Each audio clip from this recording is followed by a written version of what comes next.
I increased my threshold power by 30 watts this month using the Join Cycling Adaptive Training Platform. Check it out through the link down below. 30-day free trial just for you on Join. Liege-Bastogne-Liege men's race, 255 kilometers long. Tadej Pogačar, the red-hot favorite. Mathieu van der Poel, actually the second favorite, despite the very hilly course compared to the Tour of Flanders. We had cold, miserable conditions once again. Breakaway of about 8 riders.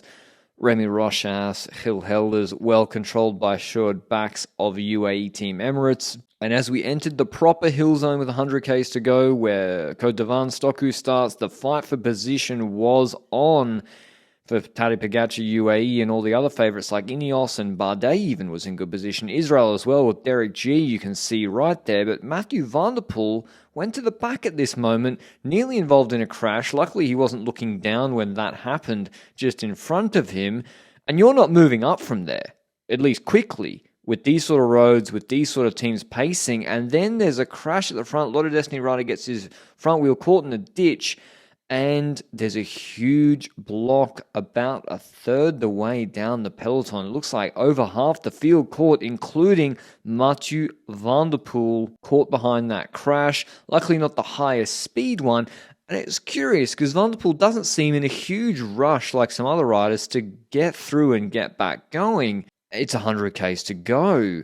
You think, okay, he's going to get back on easily, but that's not the case. Were Israel and UAE Team Emirates, did they start pacing to keep Van der Poel behind? Were they already pacing because the hill zone had started? Were they making sure after the crash they were going to keep good position so it didn't happen to them, a split like that? It's hard to say because they were already at the front before. They're still side by side before. Certainly the pace went up a notch, and that gap to Van der Poel was not coming down, with no other teams helping him until FDJ a little bit later, going up to 1 minute about 7 kilometers later. And certainly with Israel lining it out like this, which I say is play on. You know, racing's racing, they're in good position, they got the team, do what you want. But certainly here with the way they got it lined out with G, this is not just keeping in good position, this is keeping it lined out. Or maybe G was just told, go to the front, ride as hard as possible for as long as possible. That's what he didn't. The gap is at 120. Riders like Vermaak are attacking out of the Van der Poel group. It's going nowhere. Novak goes to the front. He's on the radio. Just hold 420 watts for 2 hours. He says, no problemo. Or 1 hour rather, I can do that. And Pidcock, he wasn't caught in the crash. He had a mech. But because the cars were so far behind the Van der Poel group, he has to go all the way back to change bike. I think he'd already taken a teammate's bike, and now he has to chase back onto the Van der Poel group. So that's even worse than being held up with a crash. But then Van der Poel luckily now has Ethan Hayter and Rivera for Ineos helping his group chase. They put about 20 seconds into the gap with Novak still pacing for UAE until maybe on Stoku, Pidcock attacks into a 1 minute gap. He still had 2 teammates. It was looking a little bit ill-advised, but then Bahrain joined him and Amaury van Sevenant joins him, so maybe they get a group together, it's going to be okay. Unfortunately for those guys, they really get stuffed because the group then behind them in Group 3, FDJ is sitting on the car here, whilst the Pidcock group doesn't have a car. Gregoire gets across the Pidcock group. Van Sevenant then attacks the Bahrain guys. No one knows why. He probably doesn't know why, but he does it anyway, whilst it's still 50 seconds to the UAE-led group with Novak still on the front. And look in front of them. There are no cars.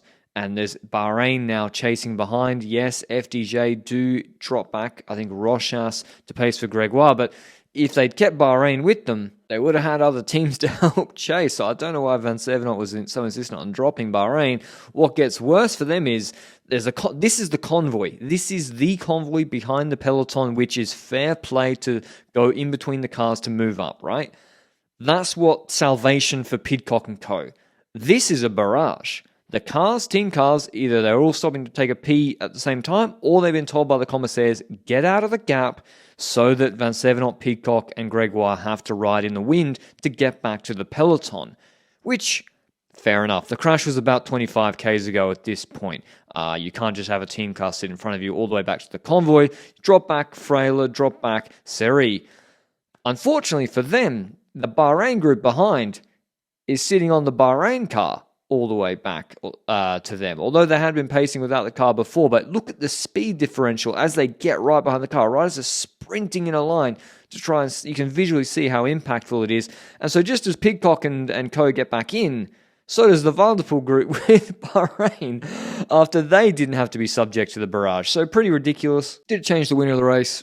Probably not. Did Ulysse slow down and they were going to come back anyway after Israel disappeared from the front? Yeah, probably. But still, it's inconsistent and definitely unfair for Pidcock what happened there. So now, all the favourites are back in. Finn Fisher-Black, Ulysse, Novak rotate, smashing it up all the hills, putting Stevie Williams under pressure, the winner of Flesh, on Wednesday. And then we come into the base of La Redoute, where the decisive move with Remco has gone the last 2 years. Pogačar in fifth wheel. Look who comes back to the front. Domen Novak, most valuable player today. And when he pulls off, we know what's coming. We know the Tadej Pogačar bomb is going to get dropped on this group. And indeed it does, except El Jaguar de Tulcan is actually stronger than Healy in that moment, trying to get across. Indeed, he does get to the wheel of Pogačar, sprinting in it. Whilst Pogačar's in the saddle, Lutsenko dropped with Vlasov on his wheel. But Pogačar goes away from Carapaz on La Redoute quicker than Evenepoel's time last year. Bernal and Van Gils looking good with Lutsenko. But a 7-second gap, we know. We've seen this before. We saw it in Strada, the 80k solo in March or late February.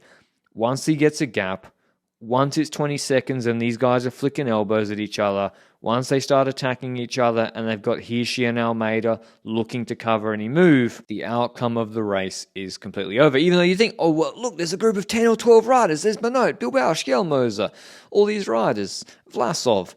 Yeah, but they're not cooperating, and they're not going to ruin their race chasing when they're thinking about a podium already when someone like Pogačar goes away. So he gets a huge gap, 150, and the group behind, they cooperate so badly that Van der Poel eventually comes back. Healy attacks and Bardet launches off him, and in fact goes clear to come second in this race. So really, really good to see Bardet in such good shape.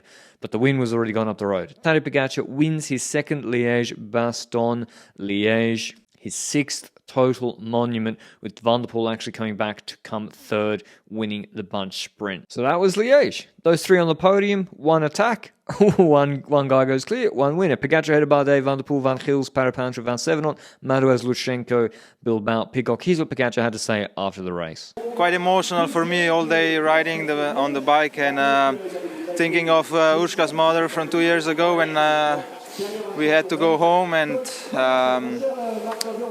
last year when I broke my hand. So yeah, the last 2 years was really difficult anyway, and I was riding for Urška's mother today, and I hope you enjoyed the video. Women's Liège tomorrow morning. Make sure you stay tuned and subscribe for that. That is a cracking race that I can't wait to recap, and I'll see you then.